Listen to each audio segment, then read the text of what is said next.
सौभाग्य की एक बात यह है कि गूगल मैप्स के बताए रास्ते पर चले और कार नदी में गिर गई।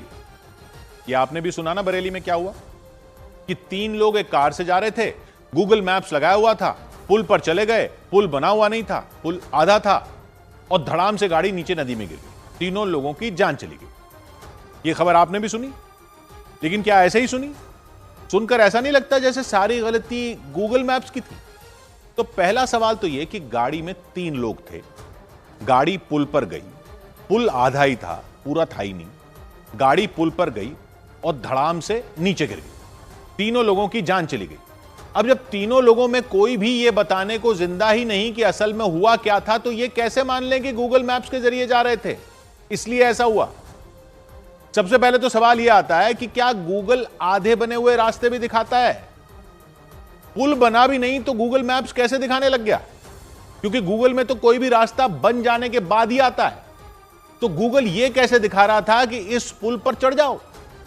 और अगर गूगल दिखा भी रहा था कि इस पुल पर चढ़ जाओ, तो भी आधे बने पुल पर जाने का रास्ता खुला कैसे पड़ा था?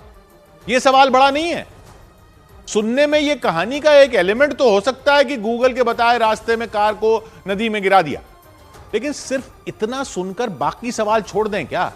ऐसा कैसे हो सकता है? तो कहानी में जाने पर पता चलता है कि यह पुल है रामगंगा नदी पर। एक तरफ है बदायूं, दूसरी तरफ है बरेली। बदायूं से बरेली जाता है यह पुल। बता रहे हैं कि पुल पर तो गाड़ियां चलनी शुरू हो गई थी 1 साल पहले ही गाड़ियां जा रही थी पुल पर। तो अभी आधा बना हुआ कैसे है? तो पता चला कि चालू होने के कुछ टाइम बाद ही बाढ़ आई थी और बाढ़ में पुल का बरेली वाली साइड का रास्ता बह गया था। तो यह बात है, बरेली वाली साइड का रास्ता बह गया था और बदायूं वाली साइड का रास्ता सही था। यानी जब रास्ता पूरा सही चल रहा था, पुल पर ट्रैफिक चालू हो गया था, गूगल मैप्स पर तो वो तब आया होगा। वही बात तो समझ में नहीं आ रही थी कि आधा बना पुल गूगल पर कैसे आ गया कि इस पर चले जाओ। यानी पहले पुल पूरा बना था, फिर बाढ़ में एक साइड का रास्ता बह गया तो पुल आधा रह गया। आधा बना हुआ पुल नहीं था, आधा बचा हुआ पुल था। और कब बह गया था एक साइड का रास्ता? पिछले साल बह गया था। यानी अगर गूगल अब भी उस रास्ते से जाने को कह रहा है तो गूगल ने उसके बाद से अपडेट नहीं किया मैप्स को। लेकिन गूगल ने क्या किया और क्या नहीं किया वही देखते रहे, बाकी कुछ ना देखें। अरे अगर पिछले साल से पुल की एक साइड पर सड़क नहीं है तो पुल बंद क्यों नहीं करके रखा? तो बता रहे एक दीवार बनाई थी, लेकिन दीवार बाद में टूट गई थी। दीवार टूट गई थी, बस दीवार टूट गई थी तो लोगों को खुद ही देखना था कि आगे जाना है या नहीं जाना है। गाड़ी चली गई, यानी रास्ता तो बना हुआ था ना। क्या गाड़ी वालों को खुद एक नदी पर बने पुल पर जाकर देखना था कि पुल कहां तक बना हुआ है? और दोष डाल रहे हो गूगल मैप्स पर। अरे बिना गूगल के भी तो लोग जाते हैं, उनको क्या देखना था? बिना गूगल के कोई जाता तो उसको कैसे पता चलता? यहां तो आपने कह दिया कि गूगल देखकर गलत चले गए। तीनों अपनी बात बताने को जिंदा भी नहीं है, लेकिन आपने कह दिया कि गूगल देखकर गलत चले गए। लेकिन गूगल अगर सही भी बताता तो बिना गूगल के जाने वाले कैसे बच पाते जब पुल आधे के बाद आगे है ही नहीं और रास्ता खुला पड़ा है?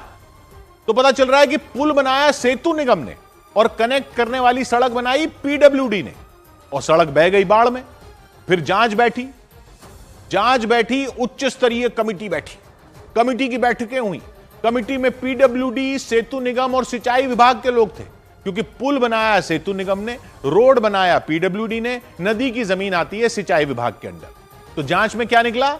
यह निकला कि यह सड़क तो बह गई और पुल आधा रह गया, लेकिन आगे ऐसा ना हो उसके लिए स्टडी करवाई जाए।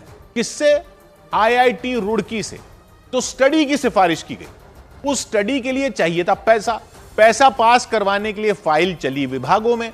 चलते चलते फाइल अभी पैसा मिलने तक पहुंची नहीं है, लेकिन इस बीच ये गाड़ी पुल पर चढ़कर नदी में पहुंच गई और 3 लोगों की जान चली गई।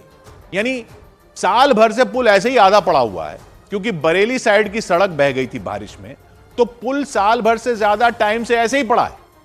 जांच और स्टडी का कार्यक्रम चल रहा है। पुल पर चढ़ने से रोकने के लिए दीवार बनाई थी, वो टूट चुकी है। कोई रोकने वाला नहीं गाड़ियों को पुल से चढ़ने से, कोई बताने वाला नहीं है लोगों को कि पुल पर मत जाओ, सीधा नदी में गिर जाओगे। कोई बोर्ड नहीं लगा है, कोई बैरिकेड नहीं लगा है, कोई लाइट नहीं है कि रात में कोई गाड़ी लेकर न चला जाए, कोई ब्लिंकर नहीं है कि कोहरे में कोई गाड़ी रास्ते पर न ले जाए। वो रास्ता जिस पर आगे पुल ही नहीं है, रास्ता जो पुल के ऊपर से जाकर सीधा नदी में गिरा देता है, उस रास्ते पर सोचिए 3 लोग गाड़ी से जा रहे होंगे। सर्दी की सुबह, सुबह का अंधेरा, अंधेरे में नदी का इलाका, सर्दी में सुबह नदी के इलाके में कोहरा, अंधेरा और कोहरा, गाड़ी दौड़ रही होगी, लाइट जली भी होगी तो गाड़ी की लाइट तो सामने क्या है यह दिखा रही होगी ना। कोहरे में ध्यान तो सामने किसी गाड़ी के आ जाने पर होता है। उनको क्या पता था रोड ही खत्म हो जाएगा, रोड खत्म हो जाएगा बिना किसी बैरिकेड के, बिना किसी बोर्ड के, और गाड़ी चली जाएगी सीधा नदी में। 3 लोगों की जान चली गई और सारा दोष गूगल मैप्स का। क्यों ऐसे छोड़ा हुआ है रास्ता? क्यों नहीं रोक रहे लोगों को? दीवार बनाई थी और दीवार टूट गई तो दोबारा बनाने में क्या जा रहा था? किसने रोका था लोगों को और किसने रोकना था?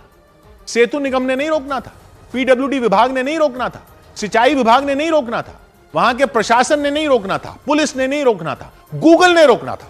फांसी चढ़ा दो गूगल मैप्स को। 100 बात की एक बात।